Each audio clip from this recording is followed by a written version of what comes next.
এখানে দুর্বৃত্তদের পদচারণা বৃদ্ধি পেয়েছে।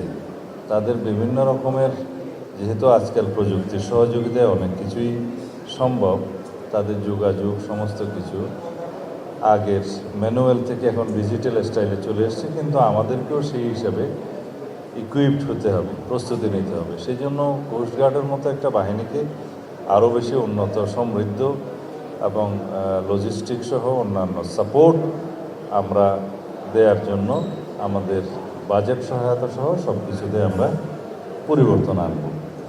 তা আপনাদের সবারই সহযোগিতা প্রয়োজন।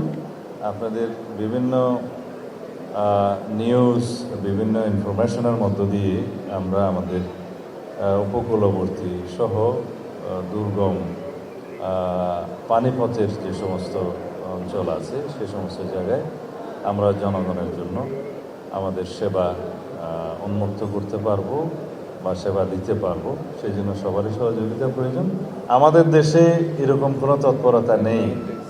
কিছু এক্সট্রিমিস্ট গ্রুপ থাকে, পৃথিবীর সব দেশেই এরকম অ্যাক্টিভ থাকে, রেডিক্যাল কিছু ফোর্স থাকে, ফান্ডামেন্টাল কিছু পলিটিক্যাল পার্টি থাকে, এগুলো আমরা ইউজ টু, এগুলো থাকে। কিন্তু সেই বিষয়ে আপনি যে শব্দ উচ্চারণ করলেন, আমাদের দেশের বর্তমান কালচারে সেটা এখন আর নাই।